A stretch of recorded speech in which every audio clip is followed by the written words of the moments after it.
Bon matin. Gloire à Dieu.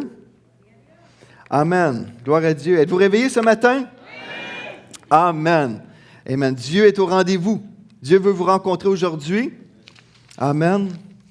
Amen. C'est un jour où je crois que plusieurs personnes peuvent recevoir une guérison qu'ils ont attendue depuis longtemps. Ce matin, le sujet que je vais vous apporter, c'est un sujet très important que des fois on s'imagine connaître, mais il y a des gens, même dans le ministère que j'ai connu, qui ont reçu une guérison suite à un message semblable. Et aujourd'hui, je vais parler du pardon et la puissance du pardon. La puissance du pardon. Et on connaît des choses, quand on est un enfant de Dieu, nous savons que Dieu nous appelle à pardonner, nous le savons dans la tête, mais aujourd'hui, on va vraiment parler comment nous pouvons être des auditeurs, pas oublieux, mais des auditeurs qui mettent en pratique la parole de Dieu. Et j'ai connu une femme de pasteur qui avait été malade depuis de nombreuses années, et puis elle a été saisie par le Saint-Esprit, elle est tombée à terre pendant plusieurs heures, et puis elle disait au Seigneur dans cette visitation, elle disait, « Seigneur, pourquoi est-ce que j'ai encore cette maladie dans mon corps? » Et Dieu lui a dit, « Tu n'as pas encore relâché ton père qui t'a abusé, tu ne l'as pas encore pardonné. » Et puis à cause de ça, la guérison tardait. Et le moment, lorsqu'elle était couchée sur le sol, elle a pardonné, elle a relâché son père, ce qui s'est produit, la guérison s'est manifestée d'une façon instantanée. Donc, quand nous pardonnons, la guérison peut se manifester. Quand nous pardonnons, on peut vivre des victoires et des choses. En fait, la dimension de la gloire de Dieu, la puissance de Dieu peut se manifester dans vos vies le moment que vous relâchez des personnes que vous avez gardées dans vos cœurs, mais d'une mauvaise façon. Pas pour les chérir et les aimer, mais pour les haïr, les détester. Et Dieu, aujourd'hui, veut libérer ce peuple ici, mais pas juste dans cette maison, au-delà des quatre murs. Le Seigneur veut rencontrer des gens aujourd'hui. Et la puissance du pardon, c'est une chose importante qu'on devrait saisir. Vous savez, en 2016, l'année qui est devant nous, ça peut être l'année la plus glorieuse de toute votre vie.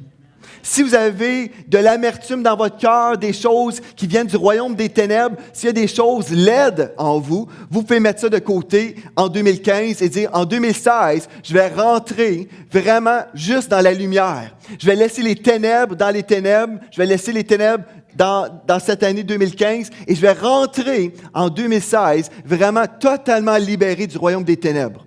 Amen. C'est possible pour vous. On va prier ensemble, on va remettre ce temps maintenant au Seigneur et je crois que ce message s'adresse à plusieurs personnes.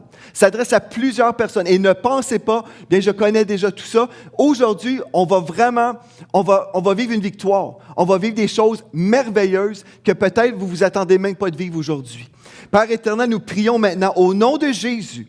Au nom de Jésus, nous déclarons, Seigneur, que dans cette maison, Jésus est Seigneur. Nous déclarons aujourd'hui que c'est une journée de délivrance et de libération pour plusieurs personnes aujourd'hui. Nous déclarons que ton onction détruit les jougs aujourd'hui. Au nom de Jésus, je te remercie, Père éternel, pour ton Saint-Esprit qui est ici, qui fait le travail, l'Esprit de Dieu qui fait le travail, qui touche les cœurs, qui donne une vision véritable de l'état de chaque cœur. Je te remercie, Seigneur Dieu, pour les percer aujourd'hui. Nous avons prié au nom de Jésus. Amen.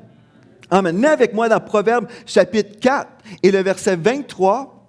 Le Proverbe chapitre 4 et le verset 23. Amen. Vous savez, le non-pardon, c'est comme du poison qui empoisonne votre vie. Le non-pardon, c'est amer, c'est de l'amertume en vous qui vous empoisonne et qui empoisonne toute votre vie et vos relations. Et si vous avez du non-pardon en vous, en fait, ça vous fait vraiment du mal et vous ne le réalisez pas. Et ça fait d'une personne qui pourrait être heureuse et joyeuse, ça fait de cette personne quelqu'un d'aigri, quelqu'un de vraiment malheureux. Mais combien d'entre vous voulez être malheureux? On ne veut pas être malheureux, n'est-ce pas? Nous voulons être heureux, n'est-ce pas? Voulez-vous être heureux? Voulez-vous vivre la joie du Seigneur? Voulez-vous être rempli de sa joie, de sa paix? Gloire à Dieu. On veut tous être dans la joie de Dieu et Dieu nous dit comment faire. Et aujourd'hui, on va lire ce texte qui nous dit dans Proverbe 4, verset 23, « Garde ton cœur plus que toute autre chose, car de lui viennent les sources de la vie. Garde ton cœur, plus que toute autre chose. Donc, plus que toute autre chose, Dieu vous dit ce matin, garde ton cœur. Garde ton cœur, protège ton cœur. Dieu vous appelle à protéger votre cœur aujourd'hui. Garde ton cœur plus que toute autre chose, car de lui viennent les sources de la vie. Ce que vous avez dans votre cœur déterminera comment vous allez vivre. Ce que vous avez dans votre cœur, vraiment, c'est les ingrédients, ce que vous avez en dedans, ce sont les ingrédients de votre vie d'une certaine façon, si vous pouvez comprendre ça comme ça. Et vous savez, moi, j'ai été élevé dans l'Église toute ma vie depuis l'âge j'ai donné ma vie au Seigneur vers l'âge de 4 ans, mais j'ai été élevé à l'Église. Et tout au long de ma vie d'Église, j'ai vu toutes sortes de personnes. À l'âge de 12 ans, c'est là où j'ai commencé à servir fidèlement dans l'Église. Depuis l'âge de 12 ans, je suis au service tous les dimanches à l'Église. Parce que mon cœur, c'est d'honorer Dieu et de servir Dieu. Mon cœur, c'est de marcher selon le cœur de Dieu et marcher dans l'intégrité. C'est super important. Mais on doit protéger notre cœur si nous voulons marcher dans l'intégrité, parce que l'ennemi de vos âmes veut vous empêcher d'être fidèle et intègre. Dites intègre. Dieu se cherche un peuple d'intégrité. Savez-vous c'est quoi l'intégrité? On va en parler aussi ce matin, mais c'est tellement important. Nous vivons dans les temps de la fin. Et je peux vous dire, il y a toutes sortes de tentations pour l'être humain, pour que les gens laissent de la pollution entrer dans leur cœur. Mais ici, ça nous dit, garde ton cœur plus que toute autre chose, car de lui viennent les sources de la vie. Et aujourd'hui, on peut se poser la question, OK, est-ce que j'ai du non-pardon en moi? Est-ce que j'ai du non-pardon? Certains d'entre vous, aujourd'hui, vous êtes là et peut-être vous pensez que vous avez relâché tout le monde. Mais on va passer un test ensemble. Je vais vous poser des questions, je vais vous montrer des choses qui peuvent être dans votre vie. Et si vous discernez qu'il y a des choses comme ça en vous, dans votre cœur, Dieu vous donne le privilège aujourd'hui de vous libérer de ces choses-là. Il y a des gens ici qui ont vécu des traumatismes, il y a des gens qui ont vécu de l'abandon, il y a des gens dans cette maison et au-delà, sur Internet et à la télévision, il y a des gens qui ont été meurtris et il y a peut-être certaines personnes ici, vous êtes dans une peine d'amour en ce moment. Peut-être vous avez été trahi par votre conjoint ou conjointe. Je ne connais pas votre vie, mais il y a des gens qui ont vécu des blessures. Et quand on vit une blessure, ce qui se produit, il va y avoir une réaction humaine. Une réaction humaine. Bien, la tristesse en fait partie, n'est-ce pas? S'il y a quelqu'un qui a déjà vécu une peine d'amour, bien, moi, je n'ai jamais vécu cela. Parce que ma première femme, c'est ma seule. Ma femme, c'est mon épouse Mathilde. Ma première vraie conjointe, parce que vous savez, ma mère m'avait dit, j'avais déjà une petite blonde quand j'avais 10 ans. Je me souviens à l'école, mais c'était pas très, très sérieux. Mais ma mère m'avait dit, je me souviens, et mes parents m'ont dit, tu n'as pas besoin d'avoir 10, 15 blondes pour trouver la bonne. Tu as besoin juste de demander à Dieu quelle est la bonne et marie celle-là. Et puis, c'est ça que j'ai fait. Et puis Dieu m'a montré c'était laquelle la bonne, et puis j'ai marié Mathilde, et puis je suis heureux. Donc, je n'ai pas vécu une peine d'amour, gloire à Dieu. Mais peut-être aujourd'hui, il y en a certains d'entre vous, vous avez vécu des blessures comme ça. Et des fois, quand on parle des blessures, des fois, les gens ne veulent même pas entendre parler des blessures parce qu'on pense à ces choses-là puis on se dit « Ah, ça me fait trop mal. Ça me fait trop mal. » Mais aujourd'hui, Dieu veut mettre sa main de guérison sur ces blessures-là. Dieu veut mettre son baume de guérison, pas pour aucune autre raison, mais parce qu'il vous aime. Dieu vous aime et il veut que vous puissiez avancer, guéri et dans la joie. Amen? Mais pour ce faire, ça nous dit « garde ton cœur », mais ça ne veut pas dire « fermez votre cœur » concernant l'œuvre de Dieu. Si Dieu veut mettre sa main sur votre cœur, ne gardez pas votre main comme ça quand Dieu veut vous toucher. Il y a des gens qui veulent des fois se bâtir des murs, des murailles pour se protéger contre des attaques des gens, et puis même, ils ont du mal à recevoir l'amour de Dieu. Mais comprenez ceci, Dieu est digne de votre foi et de votre confiance. Dieu ne vous fera jamais du mal. Les êtres humains peuvent vous faire du mal, mais Dieu ne vous laissera jamais tomber, frères et sœurs. Dieu vous aime, il veut faire du bien. Donc, si vous avez été blessé, laissez le Seigneur Jésus mettre sa main pour vous guérir et vous restaurer. Amen. Bon, pourquoi on a besoin d'entendre un message comme ça? Est-ce que c'est important de parler du pardon? Est-ce que c'est important? Bien, dans Matthieu 5 et le verset 8. Matthieu 5 et le verset 8. Il y a un texte très important ici.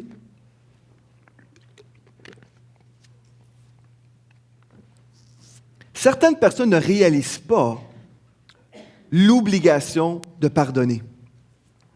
En fait, nous avons tous un choix. Mais selon Dieu, si nous voulons marcher en obéissance, nous devons pardonner. J'ai entendu un témoignage de Joyce Meyer qui disait, parce qu'elle est dans le ministère et puis une personne publique, elle dit « J'ai dû apprendre à devenir très, très, très habituée et bonne à pardonner. » Dans le sens, elle a été beaucoup, beaucoup attaquée. Donc, elle dit « C'est un mécanisme que j'ai dû développer, vivre dans le pardon constamment. » Pardonner, pardonner, pardonner, pardonner, pardonner, parce qu'elle a vécu plusieurs choses négatives contre elle, parce que c'est une personnalité publique. Mais vous savez, certains d'entre vous, vous avez peut-être eu plusieurs raisons de pardonner, et peut-être vous dites, bien non, moi ça va super bien dans ma vie, oui, c'est sûr, des fois il y a des gens qui m'ont fait du mal, mais peut-être vous n'êtes pas aussi meurtri qu'une autre personne, mais sachez ceci, que peu importe la blessure, Dieu veut tout guérir. Il n'y a personne, il n'y a pas un triage au ciel comme à l'urgence sur la terre, où quelqu'un arrive et est vraiment, vraiment blessé, puis on va mettre plus de soins sur cette personne-là. Que votre blessure soit petite ou grande, Jésus, le grand médecin, veut vous guérir aujourd'hui. Amen. Gloire à Dieu. Dans Matthieu 5,8, ça nous dit « Heureux ceux dont le cœur est pur, car ils verront Dieu. » Voyez-vous, l'intégrité dans votre cœur, c'est une chose tellement importante.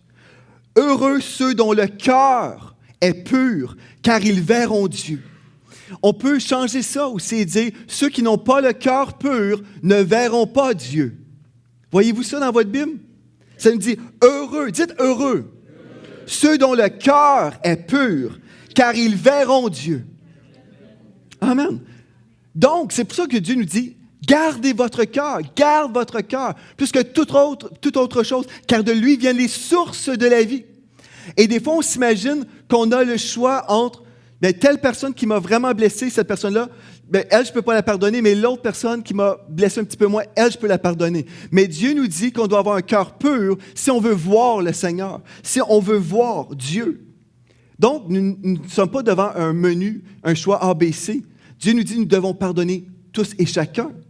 Et si nous refusons le pardon, la Bible nous dit que nous ne verrons pas Dieu.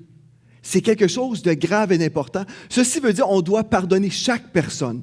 Peut-être vous avez eu un parcours très difficile. Peut-être c'est votre épouse qui vous a trompé. Peut-être c'est votre époux. Peut-être c'est un parent qui vous a fait du mal. Peut-être c'est un ami.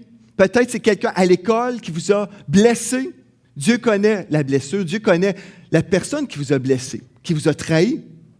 Et Dieu pourtant dit qu'on doit avoir le cœur pur pour entrer au ciel. Ça veut dire qu'on demande au Seigneur de nous pardonner du non-pardon et on relâche les personnes qui nous ont fait du mal. Et une des choses importantes, dans Matthieu chapitre 6 maintenant, on va aller au verset 14, il est écrit, « En effet, si vous pardonnez aux autres leurs fautes, votre Père céleste vous pardonnera aussi. » Êtes-vous tous d'accord avec ça? Donc, je vais relire. « Si vous pardonnez aux autres leurs fautes, votre Père céleste vous pardonnera aussi. » Mais au verset 15, il est écrit, « Mais si vous ne pardonnez pas aux hommes, votre Père ne vous pardonnera pas non plus vos fautes. » Donc, si on veut le pardon de Dieu, on doit relâcher le pardon envers les êtres humains qui nous ont fait du mal. Si vous êtes aujourd'hui peut-être peiné parce que quelqu'un qui vous a fait du mal, relâchez cette personne le plus rapidement possible. Vous devez les relâcher et les pardonner. C'est tellement important. Donc, si Dieu me dit, tu dois pardonner tout le monde, ça veut dire, je dois pardonner tout le monde. Et on va aller en profondeur aujourd'hui pour qu'on puisse vraiment être certain si vous avez vraiment pardonné tout le monde. Amen. Alléluia. Dans Matthieu 6 et le verset 12, juste quelques versets avant, ça nous dit « Pardonne-nous nos torts envers toi, comme nous pardonnons nous-mêmes les torts des autres envers nous. » Remarquez le mot « comme ». Pardonne-nous nos torts envers toi, Seigneur, comme nous pardonnons. Comment pardonnez-vous les gens? Comment pardonnez-vous les gens qui vous ont fait du mal? Bien, ici, la prière qu'on a souvent priée, le Notre Père. Pardonne-nous nos offenses ou nos torts, comme nous pardonnons nous-mêmes les torts. Mais il y en a certains d'entre vous, peut-être, vous ne pardonnez pas les torts d'une personne. Et la raison pourquoi je peux dire ça, c'est que si on dit en québécois, vous êtes là en train d'ornoter. Je traduis, vous êtes toujours là en train de rappeler à une personne le tort que cette personne-là vous a fait. Si vous dites, bien, tu me fais ceci dans le passé, tu me fais cela. À chaque fois que vous rappelez la personne d'un tort, ce n'est pas pardonner, parce que vous ramenez toujours à la surface quelque chose dans le passé et vous ramenez ça dans le présent. Et à chaque fois que vous ramenez ça dans le présent, ce qui se produit, c'est frais. C'est une offense fraîche pour vous. Parce que là, vous revoyez la situation, n'est-ce pas? Quand vous parlez, quelqu'un, je ne sais pas, on va prendre une illustration très facile. Quelqu'un vous a frappé sur le bras. Quelqu'un vous a frappé comme ça, un gros méchant. Et là, vous dites, OK, je te pardonne. Je te pardonne. Mais là, 2 semaines plus tard, la personne fait quelque chose peut-être de désagréable. Hey, là, hey, tu ne me frapperas pas encore le bras, là. Vous comprenez? Donc, tout de suite, vous êtes en train de renoter les fautes du passé. Vous êtes en train de rappeler encore une fois la faute du passé. Bon, comment arriver à vraiment bien pardonner? Ça nous dit, pardonne-nous nos torts comme nous pardonnons nous-mêmes les torts. Ça veut dire, la mesure de grâce que je vais utiliser pour quelqu'un, que je vais donner à quelqu'un, c'est cette même mesure de grâce que je vais récolter. Pensez-y. Si je suis gracieux envers quelqu'un et je pardonne quelqu'un, et puis même si la personne m'a vraiment fait du mal, mais je dis, OK, ça, je pardonne et je relâche vraiment cette personne, bien, je vais récolter cette mesure de grâce et de pardon de la part de mon Père céleste. Mais si vous pardonnez à moitié, je te pardonne là, mais... Puis là, vous avez toutes sortes de réactions. Vous savez, quelqu'un qui est à l'église, qui arrive avec son coke, qu'on n'a pas le droit en passant, et là, vous avez des pantalons blancs que vous avez portés, que vous avez décidé de porter. Et quelqu'un est là, et pendant la louange, ils sont comme ça avec leur coke, et puis, hop, malheureusement, ils viennent de vous renverser le coke sur vos pantalons blancs. Vous allez pardonner, n'est-ce pas? Oui? OK, je vais prêcher ici. Il y a eu un oui. Vous allez pardonner ce crime d'avoir fait un dégât sur vos pantalons, n'est-ce pas? Bon. Mais quelqu'un qui vous a trompé, une personne qui est partie avec votre mari, est-ce que c'est aussi facile de pardonner? Ah, bon, bien là, vous êtes plus réveillés. Donc, vous êtes en train de dire que le coke qui est renversé sur vos pantalons est plus facile à pardonner qu'une femme qui serait partie avec votre mari. C'est ça? Est-ce que je suis bien, là? Vous me suivez? Oui? OK. Je vais essayer de vous bien vous suivre. Il y a des choses qui sont plus difficiles à pardonner, mais Dieu a les mêmes exigences. On doit toujours pardonner quand même. Ah, oui, il faut pardonner quand même. Parce que la mesure qu'on va donner, c'est la mesure qu'on va récolter. Donc, moi, ce que je veux faire dans ma vie, c'est être gracieux et pardonner. OK. Là, on va voir ce qu'est le pardon et on va voir aussi l'idée qu'on a mal comprise des fois dans le corps de Christ. Parce qu'il y a beaucoup de gens confus au niveau du pardon. OK, je vais vous donner la définition du petit Larousse. Le pardon, c'est fait de ne pas tenir rigueur d'une faute, la rémission d'une offense, accorder son pardon. Donc, la rémission d'une offense, je vais juste relâcher la personne. Et puis, je vais dire, je te pardonne de ce tort-là que vous avez fait. Le pardon, par exemple, comprenez ceci, le pardon n'affirme pas qu'un geste était correct. Il y a des gens qui ont du mal à pardonner parce qu'ils se disent, bien, c'est comme si j'avoue, j'affirme que ce que la personne m'a fait était correct, que c'est correct, il n'y a pas vraiment de problème.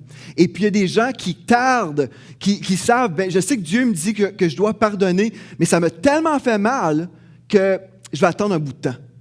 Est-ce que vous pouvez vous reconnaître là-dedans? Non? Oui. Il y a des gens qui vont dire, oui, je vais pardonner, mais je ne suis pas prêt aujourd'hui parce que j'ai trop mal. OK. Mais la raison pourquoi on retarde dans le pardon des fois, c'est parce qu'on s'imagine que de pardonner veut dire que la personne n'a pas mal agi. Ça ne veut pas dire ça. Le pardon n'affirme pas qu'un geste était correct. Ce n'est pas un sceau d'approbation sur le comportement ou le geste. Le pardon n'affirme pas l'innocence de l'offenseur. Ça ne dit pas ce que la personne a fait que c'était correct ou que la personne était innocente. Vous fait croire encore que la personne était coupable, mais pardonnez quand même. Vous pouvez pardonner quand même. Amen. Le pardon, c'est de relâcher l'offenseur de sa culpabilité. Vous allez le relâcher de sa culpabilité. Et quand vous relâchez quelqu'un, ça veut dire que vous n'avez pas vos mains dessus pour essayer de le détruire. Amen? Amen.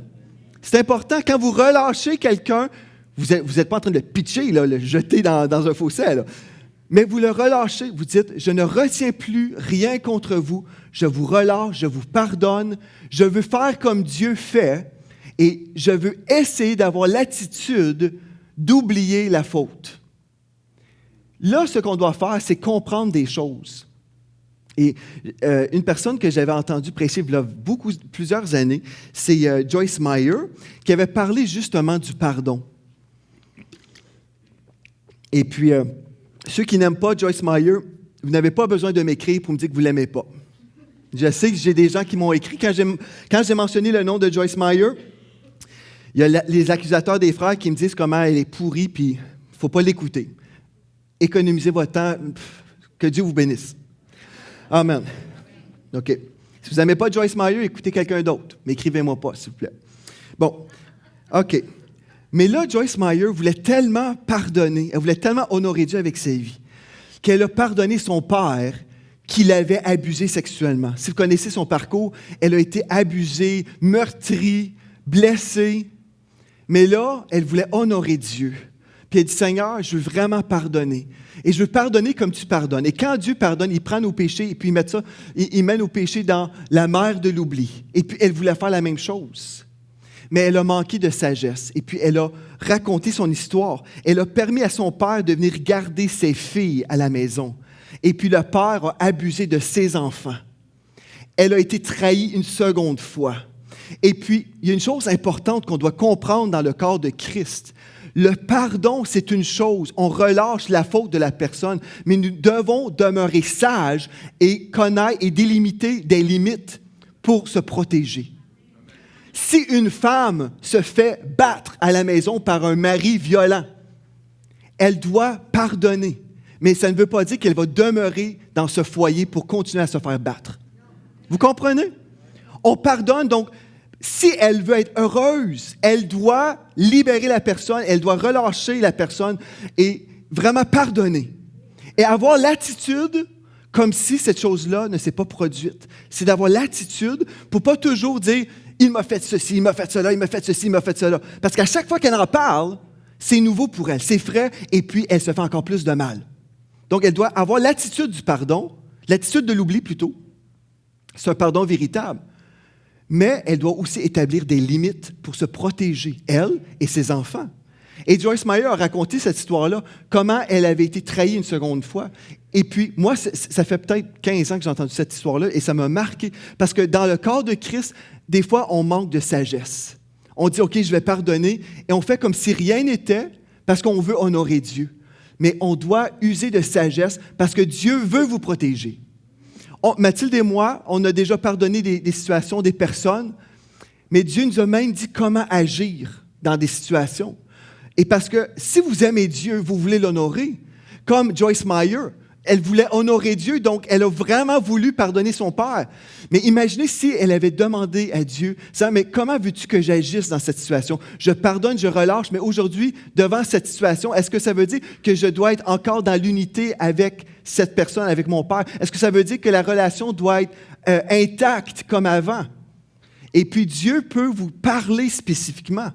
Parce que si on ne cherche pas la volonté de Dieu, si on ne cherche pas à connaître la volonté de Dieu, on peut se mettre encore dans des problèmes. Imaginez les enfants, les filles de Joyce Meyer qui ont été abusées, elles aussi. Mais si elle avait demandé à Dieu, peut-être ça se serait passé différemment. N'est-ce pas?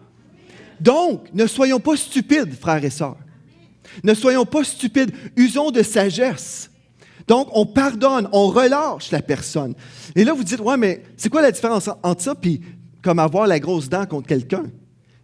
Vous savez, vous allez savoir dans vos émotions en dedans. Le pardon, ça se passe en dedans. Ça se passe en dedans, dans votre cœur. Personne ne peut juger l'intérieur de votre cœur.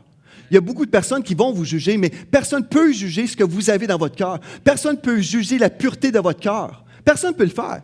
Il y a des gens qui peuvent vous juger, mais laissez les juges se juger entre eux. Mais vous, ce que vous avez besoin, c'est de comprendre qui est votre juge. Dieu est votre juge. Amen. Dieu est votre juge et Dieu dit, garde ton cœur plus que toute autre chose, car de lui viennent les sources de la vie. Donc, que votre cœur soit pur devant le Seigneur. Bon, ça fait que là, l'appel au pardon. L'appel au pardon, dans Romains 12, verset 18, on va comprendre des choses importantes. Je suis convaincu aujourd'hui, vous allez pouvoir relâcher chaque personne qui vous ont offensé, qui vous ont fait du mal. Vous pourrez le faire aujourd'hui, être une fois pour tout libéré. Mais vous allez faire la différence entre le pardon, des fois qu'on a pu comprendre dans la religion, et le pardon de Dieu.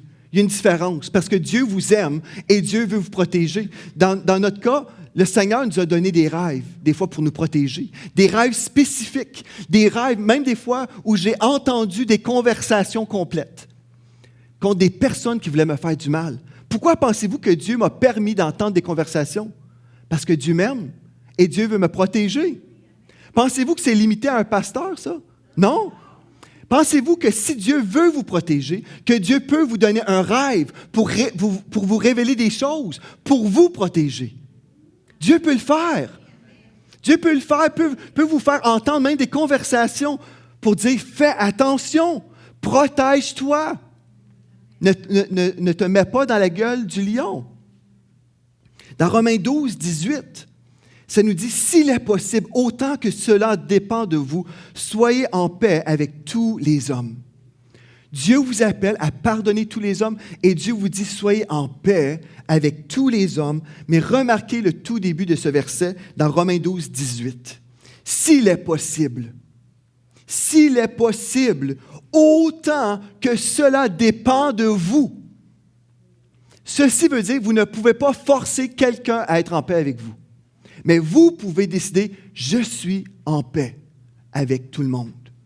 Vous pouvez le décider aujourd'hui, moi je vais être en paix avec tout le monde. Vous dites, oui, mais ma belle-mère est tellement méchante avec moi. Je ne veux pas aller à Noël chez elle. Ma belle-mère est tellement méchante et détestable, elle m'insulte devant toute la parenté. Vous devez la pardonner. N'est-ce pas? Parce que Dieu dit, si vous ne pardonnez pas, vous ne verrez pas Dieu. Votre cœur doit être pur. Donc vous devez pardonner votre belle-mère aguissable et pas fine, méchante. Mais peut-être que vous allez décider de fêter Noël ailleurs cette année. Ça se peut? Consultez Dieu, consultez votre mari ou votre femme. C'est vrai. Amen. Et la Bible nous dit, s'il est possible, autant que cela dépend de vous, soyez en paix avec tous les hommes. Soyez en paix. Amen. Vous vous promenez avec un drapeau blanc, je suis en paix avec tout le monde. Puis il y en a qui arrivent avec leur seau d'eau sale, puis veulent rendre votre drapeau blanc tout sale. Bien là, vous l'avez encore. Vous l'avez votre drapeau. Mais quand ça dépend de vous, vous pouvez le faire. Amen. Mais vous ne pouvez pas empêcher la boue des autres qui vont venir contre vous. Ça, vous ne pouvez pas contrôler les gestes des gens et de la cruauté des gens. Je sais qu'il y a des gens, des fois dans mon bureau, qui m'ont raconté, ma belle-mère m'a fait ci. Pourquoi je parle des belles-mères? Ma belle-mère est bien bénie en passant. Mais il y en a des fois, même dans les familles, il y a du monde méchant. Savez-vous ça? La Bible nous dit, le cœur de l'homme est méchant par-dessus tout. Le cœur de l'homme est méchant. Le cœur de Dieu est bon. Amen. Le cœur de l'homme est méchant, mais le cœur de Dieu est tellement bon. Mais soyez en paix. Mais là, le grand défi, voulez-vous savoir c'est quoi le grand défi? Si, admettons, vous allez chez votre belle-mère à Noël, et puis votre belle-mère, c'est une détestable, mais elle ne connaît pas Dieu, au moins vous vous dites, c'est pas un enfant de Dieu, elle ne connaît pas mieux. De toute façon, le fruit de l'esprit, c'est pour qui? C'est pour les enfants de Dieu, n'est-ce pas? On ne peut pas s'attendre de voir le fruit de l'esprit dans la vie d'un non-croyant, n'est-ce pas? Des fois, on a des attentes. On s'attend qu'un non-croyant n'est pas gentil ou pas correct s'il vient au party de Noël sous, en train de fumer et en train de sacrer. Ça, c'est en québécois, mais en français, sacrer, c'est quoi? Blasphémer. Ah, merci. Donc, vous êtes dans votre party de Noël. Il y en a qui détestent le temps des fêtes parce que justement, ils se retrouvent dans leur famille. Et puis, il y a le gros menon qui est là. Il est en train de blasphémer, il est en train de boire, il est ivre, il est vulgaire. Et puis, ça ne vous tente pas d'être là. Mais si la personne est vulgaire, vous êtes quand même correct avec ça dans le sens que vous savez que vous n'avez pas des attentes supérieures. Parce que la personne est perdue. N'est-ce pas? Bon, c'est ça. Si elle est perdue, c'est un enfant du diable, comme la Bible dit, je m'attends à ça. N'est-ce pas? Bon, je m'attends. Mais dans ma famille, heureusement, on est pratiquement tous nés de nouveau. Nos parties de Noël, ça se passe très, très bien. Des fois, on invite même le frère Bertrand Bouchard qui vient prêcher dans notre famille. On a vécu ça des fois. La présence de Dieu, des cantiques de Noël, la dinde, oui, mais des temps de louange et d'adoration dans la famille. Ça se passe bien. Mais si j'étais dans une famille d'inconvertis comme plusieurs d'entre vous, et puis vous vous retrouvez avec le mononcle, pas gentil, en train de blasphémer, bien là, vous dites, je ne m'attends pas à mieux parce que c'est un perdu, c'est un enfant du diable. Mais le problème s'impose, c'est quand votre famille, sont supposément, ces gens-là sont supposément chrétiens. Là, on a plus de difficultés à pardonner. Quand la personne se dit un frère, c'est là où ça nous fait encore plus mal. Parce que là, on avait des attentes. Dites attentes. Quand on a des attentes puis on est déçu, c'est encore plus décevant.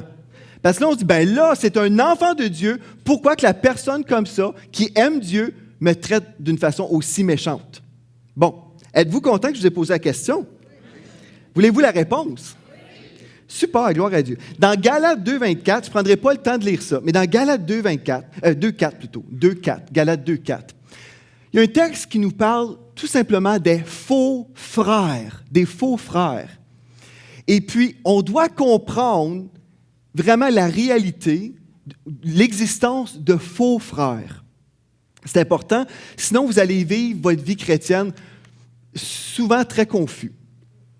Je vais vous expliquer. Quand vous devenez un enfant de Dieu, premièrement, vous réalisez que vous êtes un esprit, vous habitez un corps et vous possédez une âme. Vous êtes tous au courant de ça. L'être humain est composé en 3 parties, n'est-ce pas? Donc, Joel Spinks, vous ne le voyez pas vraiment, vous voyez juste mon enveloppe. Je suis Joel Spinks, c'est un esprit. J'habite ce corps et je possède une âme. Quand je deviens un enfant de Dieu, quand je suis adopté dans la famille de Dieu, l'Esprit de Dieu vient habiter mon esprit. Mon esprit passe de la mort spirituelle à la vie. Amen? Donc, mon esprit est sauvé. Et c'est à quel moment? C'est quand je donne la seigneurie à Christ. Quand je dis, Jésus, tu es mon Seigneur. C'est différent de celui qui dit, Jésus, je crois en toi, tu es le sauveur du monde. Je suis dans la réunion, je pleure, je suis touché. Ça ne veut rien dire. Parce que ça peut être un salut émotif, un salut de l'âme. On va faire la différence, très important. Parce que si vous faites comprendre ça aujourd'hui, ça va vous aider pour toute votre vie chrétienne. Dites, je suis avec toi. Je ne dors pas. OK, ça va vous aider. Bon, sauf que là, mon esprit est sauvé, mon corps est en train d'être sauvé aussi, gloire à Dieu, je peux guérir, alléluia, mais je sais que c'est juste rendu dans la Nouvelle Jérusalem que je vais avoir mon corps glorifié, parce que d'ici ce temps-là, malheureusement, je peux avoir des cheveux gris, et j'en ai là. Bon, mais je sais que c'est pour plus tard, ça. Mais là, il y a des gens qui sont sauvés dans l'âme. L'âme, c'est la pensée, la volonté et les émotions. Et ils ne sont pas vraiment sauvés. J'ai dit ça, mais je me reprends.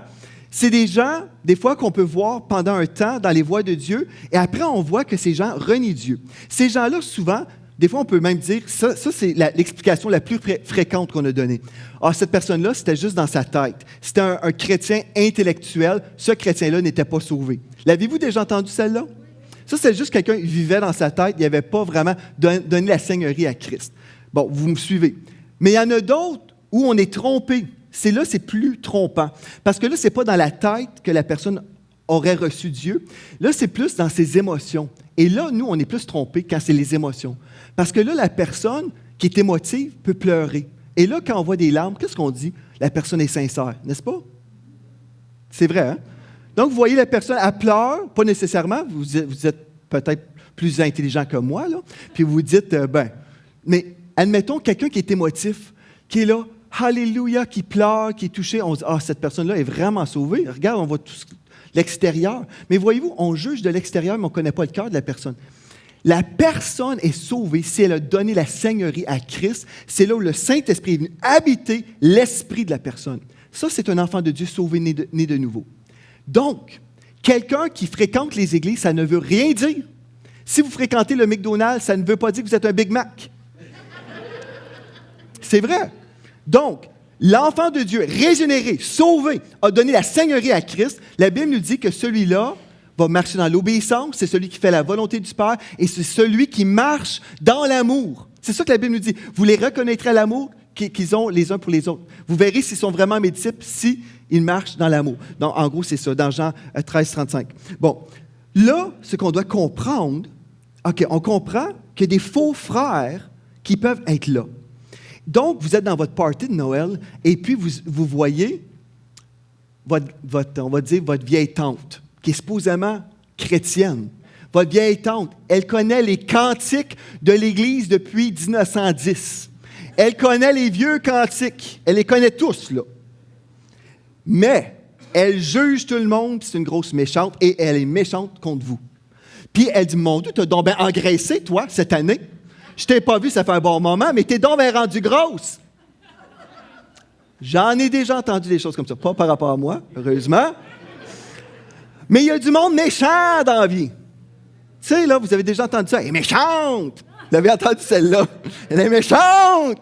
Il y en a du monde méchant. T'as donc bien engraissé. T'es donc bien ridé, toi. Et ça se peut. Oui, ça se peut du monde de même. Et là, j'ai pas besoin d'inventer des scénarios de méchanceté. OK, vous me suivez? Mais vous dites, mais là, elle, là, en plus, vous êtes allé vous confier dans votre vieille tante concernant votre embonpoint. Vous avez dit, ben là, j'ai engraissé, puis j'ai vécu ça, j'ai vécu peut-être toutes sortes de défis dans ma vie, puis là, je me suis tourné envers la nourriture, puis là, vous commencez, vous vous êtes confié dans votre vieille tante chrétienne. Mais là, la vieille tante chrétienne méchante, là, devant toute la parenté, elle dit, ouais, ben en tout cas, elle, là, elle se défoule dans la bouffe, elle m'a tout raconté, là.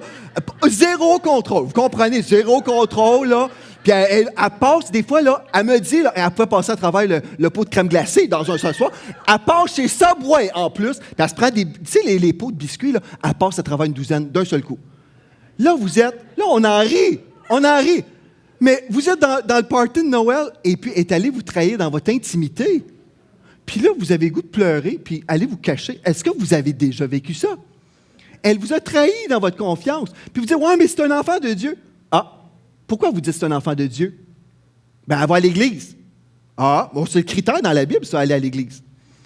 Ben, je l'ai vu pleurer. Une fois, elle louait les mains comme ça, elle levait les mains, puis elle pleurait, puis elle semble être chrétienne. Ça se peut qu'elle est juste carrément religieuse. Vous avez écouté le message de 2 semaines? Amen? OK. Là, on est déçus.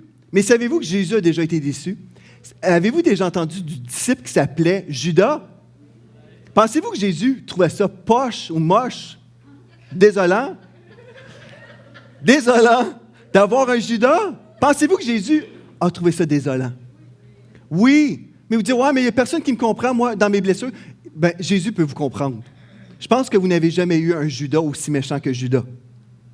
OK? Donc, pensez à Jésus. Si vous pensez que vous êtes la pire victime de la planète, pensez à Jésus. OK, je poursuis. Donc, il y a des faux frères, selon Galates 2,4. Jude 19 nous dit, c'est un texte ici qui nous parle encore des faux frères.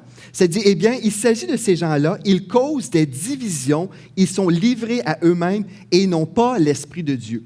Donc, il y a des gens dans le monde chrétien qui n'ont pas l'Esprit de Dieu. Ça veut dire qu'ils n'ont pas reçu le Saint-Esprit dans leur esprit.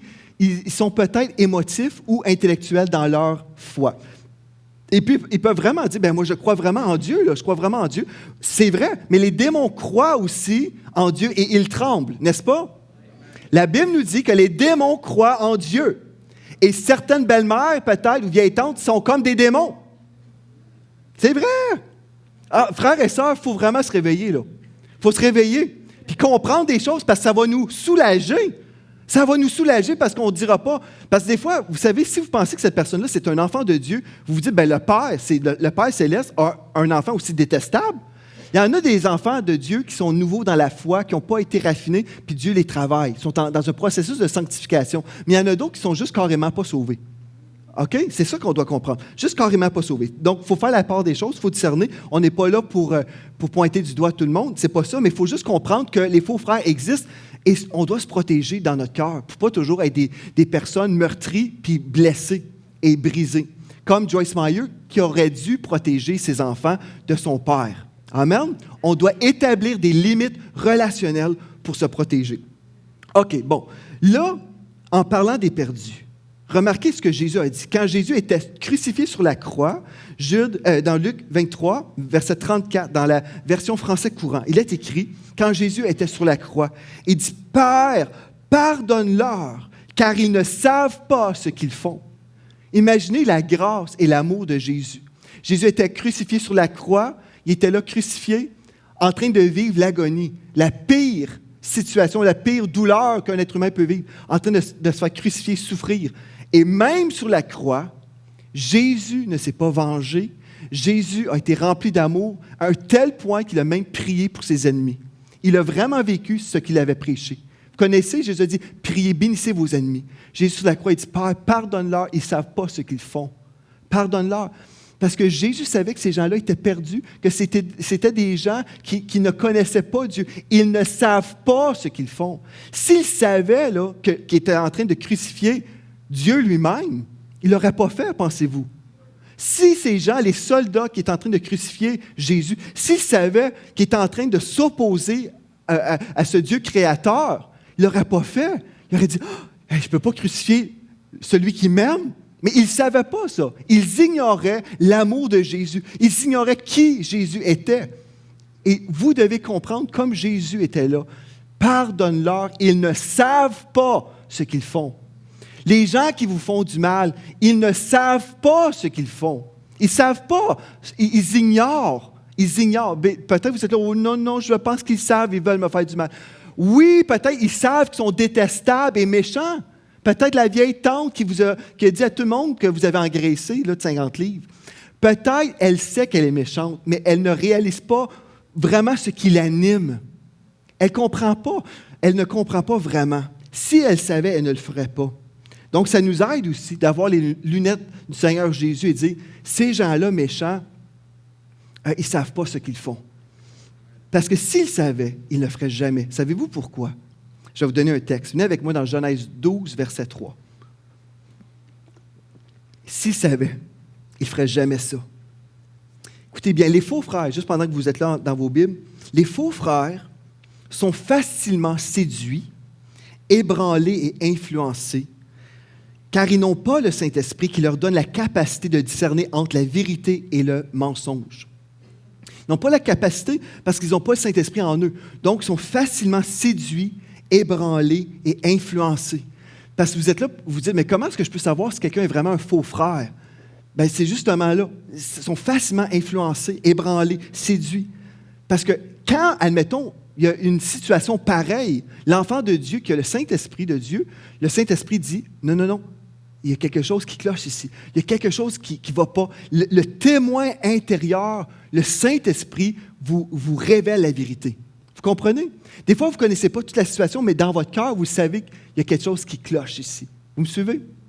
Donc, le faux frère, lui, par exemple, il n'y a pas le témoin intérieur parce qu'il n'est pas régénéré, il n'est pas sauvé. Donc, il peut être facilement ébranlé et séduit. Mais là,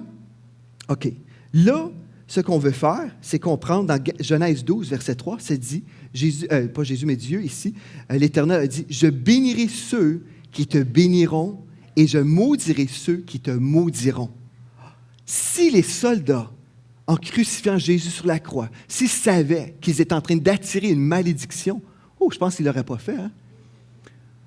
Si, admettons, quelqu'un essaie de vous détruire, admettons, vous êtes dans votre party de Noël, je ne sais pas, vous êtes ouvert, vous avez raconté des choses intimes de votre vie, et puis là, la vieille tante vous humilie devant tout le monde. Puis vous êtes là, peut-être aujourd'hui je parle de ces choses-là et vous avez vécu la même chose. Peut-être ce n'est pas la vieille tante, peut-être c'est votre mère. Peut-être votre mère vous a fait des choses méchantes. Moi, ma mère est toujours fine, à gloire à Dieu. Ma mère, c'est vrai, et mon père sont toujours fins. C'est facile pour moi là, de vous prêcher sur le pardon, admettons, pour mes parents, parce qu'ils ont toujours été des bons parents. Mais peut-être, certains d'entre vous, vous avez eu des mauvais parents. Bon, c'est que pour vous, c'est peut-être un plus grand défi.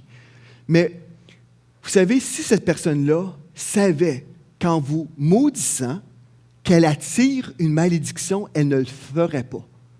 Parce qu'elle ne veut pas être maudite. Cette personne-là veut être bénie. Mais des gens, et là, vous regardez la vie des gens qui maudissent, vous voyez une récolte de malédiction dans leur vie. Vous regardez. La Bible nous dit, vous reconnaîtrez l'arbre à ses fruits. Si c'est des bons fruits, vous savez que Dieu bénit. Si c'est des fruits de malédiction, vous savez qu'il y a une récolte mauvaise dans la vie de la personne. Amen? Vous ne voulez pas récolter des mauvaises choses. Donc, moi, là, ma façon d'agir, je me dis, j'aime mieux bénir plus que pas assez. Bénissez, bénissez, bénissez. La Bible dit, bénissez ceux que vous aimez, bénissez vos ennemis, bénissez tout le monde. Parce que vous allez récolter ce que vous semez. Si je fais des semences de bénédiction, je vais récolter la bénédiction. Amen? Mais si je maudis, j'aimerais mieux pas faire ça. J'aimerais pas voir la récolte de la malédiction dans ma vie. Parce que la Bible est vraie. On peut pas. Ce que Dieu a dit, c'est ça. OK, là, ce que les chrétiens comprennent mal. Vous êtes toujours avec moi? Il n'y a personne qui dort? Alléluia, vous êtes toujours là. Bon, c'est que là, ce qu'on a vu, Dieu nous appelle à pardonner, mais là, quand on est super déçu, souvent, c'est parce qu'on avait des attentes par rapport à certains croyants, mais là, on vient de voir qu'il y a des faux frères. Donc, si vous comprenez ça, déjà là, vous êtes déjà plus soulagé peut-être. OK? Si vous allez dans un party de Noël et puis là, il y a quelqu'un de super méchant qui se dirait chrétien, bien au moins, vous dites, bien peut-être cette personne-là, c'est juste un faux frère. Ma responsabilité, c'est juste de l'aimer. Amen? Je vais l'aimer et bénir la personne, et puis gloire à Dieu. Bon, mais là, ce que les chrétiens comprennent mal. OK. Là, venez avec moi dans Romains 16, verset 17. Romains 16, verset 17. Le pardon n'est pas toujours le rétablissement d'une relation. Ça, c'est là où on ne comprend pas vraiment, dans le corps de Christ. On a vraiment mal compris cette chose-là. On a pensé que, OK, et c'est pour ça qu'il y a des gens qui ne veulent pas pardonner, parce qu'ils pensent qu'ils vont se remettre dans la même situation. Comme la femme qui s'est faite battre par son mari, elle dit peut-être, je ne veux pas pardonner cet homme. Vous comprenez pourquoi? Parce que si elle croit qu'elle doit se remettre dans la même situation d'abus, elle ne veut plus vivre ces choses-là. Vous comprenez? C'est pour ça qu'il y en a qui ne pardonnent pas. Ils disent non, je ne pardonnerai jamais. Parce qu'en fait, ce qu'ils veulent dire, je ne veux plus revivre ce que j'ai vécu. Avec raison, n'est-ce pas? Bon, ça veut dire que là, la femme, elle dit non, je ne veux pas pardonner. Mais Dieu dit, mais si tu ne pardonnes pas, ton cœur n'est pas pur et je ne peux pas te donner la grâce de ton pardon. Ah, OK, mais là, comment ça marche d'abord? Je ne veux pas revivre ça. Quand Dieu dit pardonne, il dit relâche la personne. Il ne dit pas que tu dois te remettre dans la même situation qu'avant. Le pardon n'est pas toujours le rétablissement d'une relation. Vous devez établir vos limites relationnelles. Pardonnez, mais mettez une fin à l'abus, le dénigrement de votre personne, la cruauté et même la manipulation. Il y a des gens qui veulent vous manipuler. Il y a des gens qui veulent être cruels, qui veulent vous abuser, qui veulent profiter de vous. Bien, vous pouvez pardonner et dire, ces personnes-là, je les relâche et je ne veux plus penser à ces gens-là, je ne veux plus parler de ces gens-là, je ne leur veux pas de tort, je ne veux rien. Je les pardonne, je les relâche et je prie que Dieu les bénisse, je prie que Dieu les sauve même. Peut-être qu'il y a des gens que vous connaissez, puis vous réalisez que c'est des faux frères. Puis là, vous êtes là, vous croyez que ces gens-là, ce sont des faux frères. Vous dites, bien, je les relâche et je les bénis. Et Seigneur, que mon cœur soit pur devant toi. Je ne veux rien avoir du royaume des ténèbres en moi. Je veux vraiment pardonner et relâcher. Amen?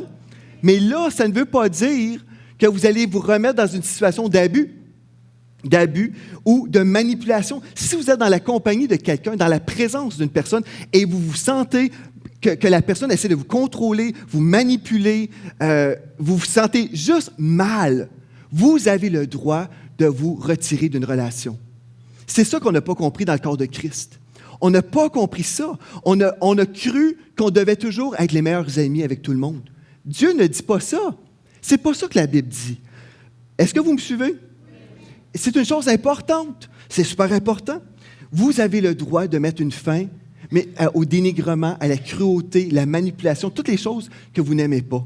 Mais là, vous dites, ouais, mais est-ce que c'est vraiment le pardon si je pardonne la personne, mais finalement, je n'ai pas rétabli dans ma relation? La Bible dit, soyez en paix avec tous.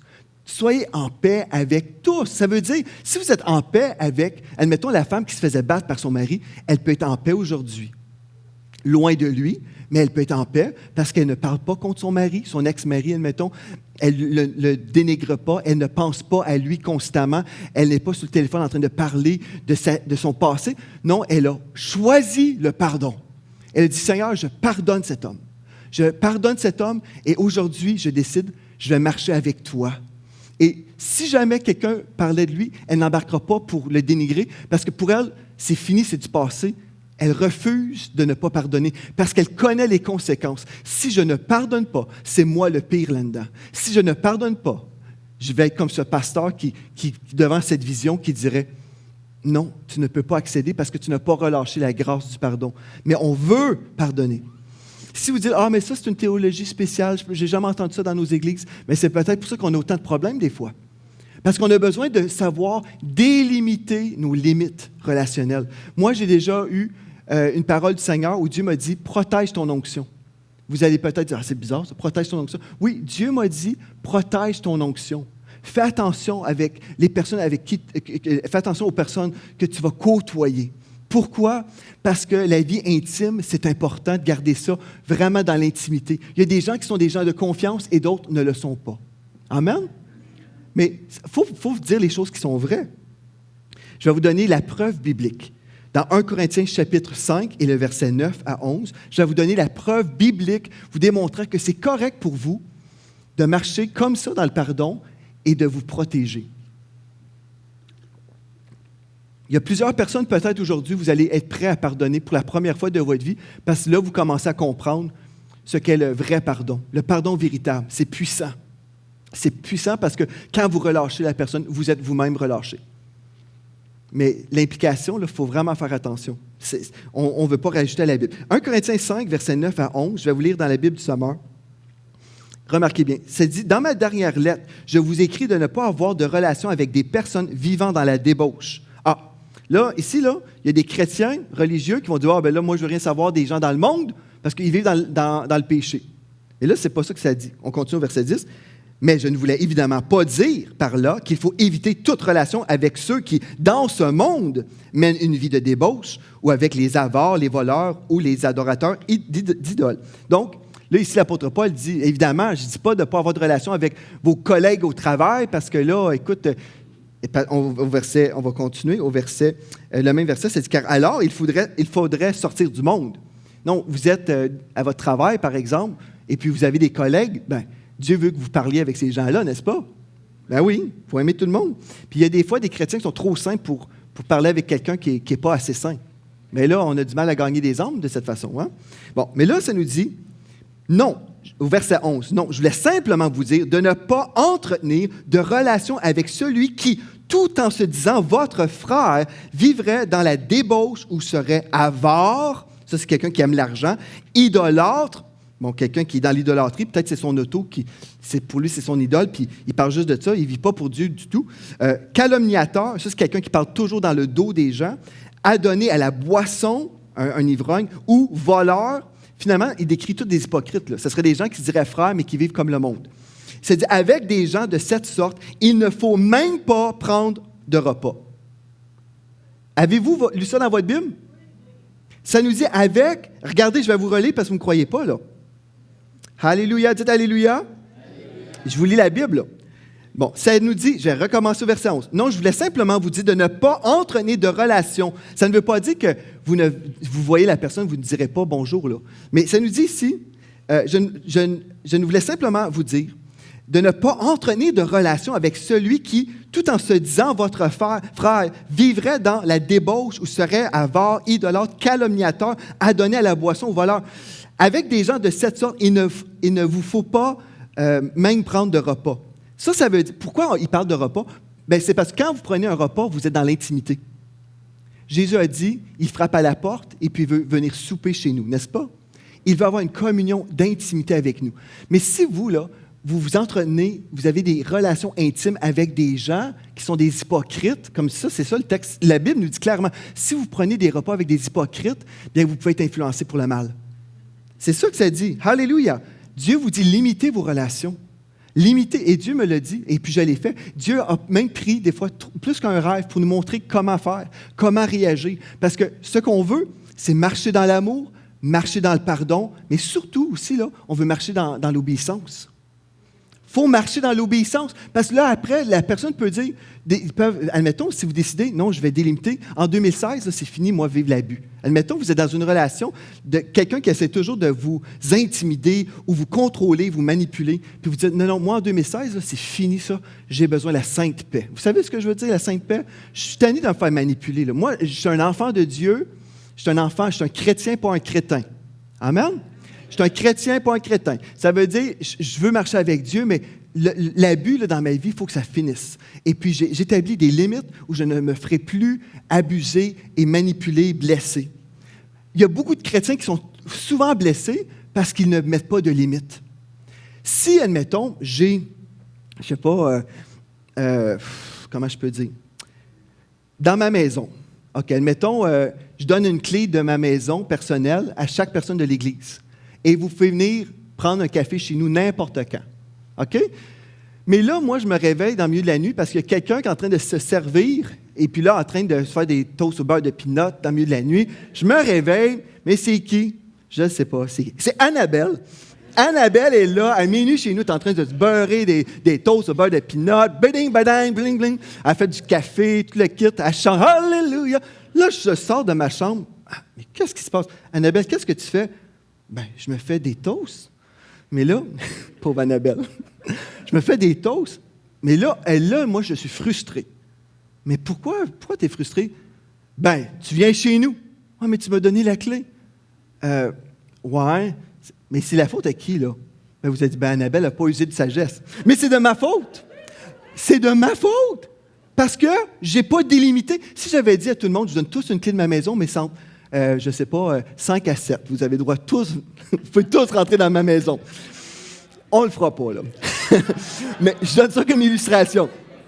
Admettons, si tout le monde, toute l'Église arrivait dans ma demeure entre 5 et 7, bien, ce n'est pas de votre faute, parce que je vous ai tous donné accès à ma demeure.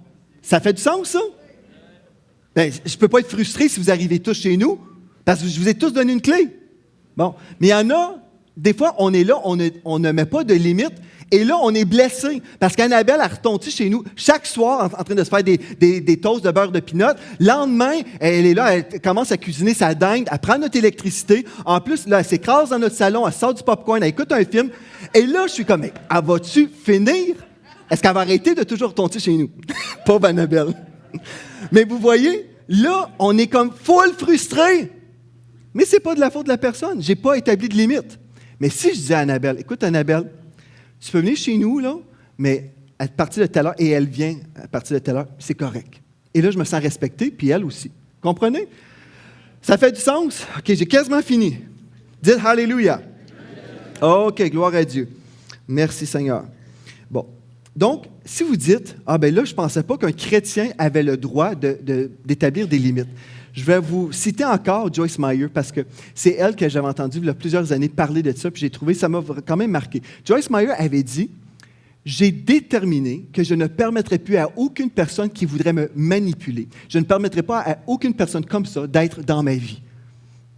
C'était son désir personnel. Elle a dit, je vais me bâtir cette limite à ma vie. Donc, si vous ne croyez pas ce que je vous dis, vous pouvez croire Joyce Meyer. Amen. Ou vous pouvez aussi croire la Bible que je vous ai lue. Amen. Bon, là, vous dites, OK, mais là, je termine bientôt, mais pas dans 2 minutes. Il dit, OK, mais là, pasteur, OK, je veux pardonner, mais je veux être sûr, je veux être sûr de vraiment pardonner. Je veux être sûr que je ne me suis pas trompé moi-même. Vous savez, on peut se tromper soi-même. Ouais, je l'ai pardonné. Mais là, vous la voyez à l'épicerie, puis...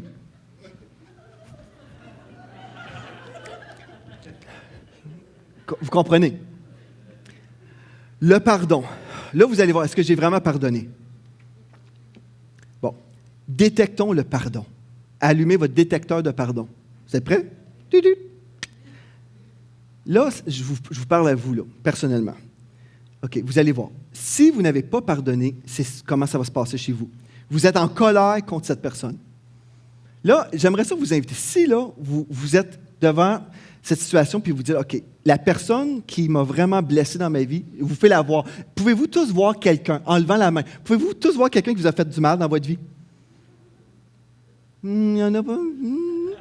Il y a là, vous êtes devant Dieu, pas juste le pasteur. Dieu est là. Est-ce que quelqu'un qui vous a déjà fait du mal, levez la main. Ceux qui ont déjà été blessés par quelqu'un, Bon, merci. Là, vous êtes honnête. Bon, là, vous voyez cette personne qui vous a fait du mal. Est-ce que, quand vous avez dit que vous avez pardonné, est-ce qu'il reste ces choses-là dans votre cœur? On va voir. Vous êtes en colère contre cette personne. Êtes-vous encore en colère contre cette personne? Si vous êtes en colère, bien, vous n'avez pas pardonné encore. Vous pensez négativement et souvent de la personne. Vous n'avez pas encore pardonné. Vous refusez de relâcher la personne, mais elle habite avec vous, dans vos pensées, dans votre bouche. Elle habite chez vous, elle est déménagée chez vous. Elle habite chez vous, là. Elle est écrasée sur votre divan, puis elle vous dérange toujours. Vous ne l'avez pas pardonné. Vous avez du ressentiment ou de la jalousie quand la personne est bénie. Ah, vous entendez dire que la personne a été bénie. Ah, bien là, j'aurais dû être béni, moi. Et là, quand la personne est bénie, vous êtes dans votre campagne de justification. OK, on continue. Vous cherchez votre propre intérêt et vous opposez la personne. Vous faites votre propre justice. Vous vous croyez supérieur à cette personne. Bon. Si vous dites, non, tout ce que tu as mentionné, ce n'est pas dans mon cœur. Ah bien, gloire à Dieu, vous avez pardonné. Mais si vous dites, mais il y a plusieurs choses là-dedans, sont encore là. Quoi faire? Ah, alléluia. Soyez déterminés de pardonner et de marcher dans l'amour. 1 Corinthiens 13, verset 5, nous dit « L'amour ne fait rien de malhonnête, l'amour ne cherche point son intérêt, l'amour ne s'irrite point, l'amour ne soupçonne point le mal. » L'amour ne soupçonne point le mal. Quelqu'un qui aime va dire « Écoute, je relâche la personne, je la pardonne, je ne veux pas soupçonner le mal à son sujet, et là, je veux cesser d'être en colère, je veux remettre cette personne dans la liberté, je me libère, et là, gloire à Dieu, je vais avancer. » Et là, savez-vous, si vous voulez renverser la colère et la haine peut-être que le diable veut mettre en vous, rappelez-vous que l'amour de Dieu est répandu dans vos cœurs par le Saint-Esprit. Si vous êtes un enfant de Dieu, vous êtes capable d'aimer la personne, vous êtes capable de bénir la personne et prier pour la personne. Si vous priez pour la personne, ça va être impossible de conserver de la haine et de la colère. Amen. Est-ce que vous me suivez? Si vous priez, si, admettons, quelqu'un vous a fait du mal, priez, Seigneur, bénis la personne. Hey, là, c'est charrier, là. Hey, je ne suis pas rendu là. Mais si vous êtes là et vous êtes sincère, Seigneur, je veux vraiment pardonner, mais vous êtes incertain si vous avez vraiment pardonné, priez la bénédiction sur la tête de ces personnes. Priez, Seigneur, bénis ces gens. Bénis-les, Seigneur Dieu. Oh, bénis-les. Oh, puis là, vous verrez que Dieu va déposer de l'amour encore plus. Cet amour va venir. Ça va être impossible pour vous de détester ces gens-là. Alléluia. Ce matin, est-ce qu'on peut lever les mains pures et remercier le Seigneur pour la délivrance qu'il nous accorde? Aujourd'hui, vous n'êtes pas obligé de quitter cette place dans le non-pardon. Vous pouvez être totalement affranchi. Vous ne pouvez pas contrôler comment les gens vont vous aimer, mais vous pouvez contrôler votre propre cœur. Vous pouvez aimer tout le monde aujourd'hui. Vous pouvez pardonner tout le monde. Est-ce qu'on peut le louer pendant quelques instants et le remercier? Père éternel, on te remercie parce qu'on n'est pas obligé de vivre dans une cage de haine, une cage du royaume des ténèbres, mais nous sommes libres aujourd'hui. Nous sommes libres. Nous te louons, Seigneur Dieu. Nous te louons pour la liberté. Oh, Seigneur Dieu, on peut aimer librement. On peut pardonner tous et chacun. On peut être totalement libre, Seigneur Dieu. Libre, libre, libre aujourd'hui. Oh Seigneur, je prie maintenant pour tous ceux qui ont pris la décision aujourd'hui peut-être de pardonner comme jamais auparavant. Peut-être aujourd'hui, il y a des gens qui ont vraiment compris des choses nouvelles. Et je prie maintenant, Esprit de Dieu, viens mettre ton baume de guérison. Pour la première fois, peut-être qu'il y a des gens qui t'ont laissé faire, Seigneur Dieu, qui t'ont laissé venir, Seigneur Dieu, les toucher. Et je prie, Seigneur, que cette touche soit une touche de guérison, qu'aujourd'hui, ce soit un jour mémorable où on va se rappeler, j'ai vraiment lâché prise, j'ai vraiment lâché prise, j'ai vraiment lâché prise. J'ai lâché prise. Je ne garde plus ces gens captifs dans ma vie, captifs dans mon salon, captifs dans ma cuisine, dans mon auto. Je les libère. Et je suis libre aujourd'hui. Je suis libre en marchant avec Jésus sur le chemin de la liberté, le chemin de la lumière, le chemin de l'amour. Oh Seigneur Dieu, je prie pour ce peuple aujourd'hui. Je prie, je te remercie Seigneur Dieu pour la liberté, pour la guérison des cœurs, la guérison aujourd'hui des âmes, des pensées, les émotions. Merci Père éternel, c'est toi qui fais le travail. Tu fais le travail merveille. Alléluia, nous déclarons que 2016, dans quelques semaines, cette année, ça sera la plus glorieuse pour chaque enfant de Dieu. La plus glorieuse. Il n'y a rien qui nous retient. Il n'y a rien qui nous retient. Il n'y a rien qui nous retient. Mais on avance avec toi. Alléluia. Gloire à ton saint nom.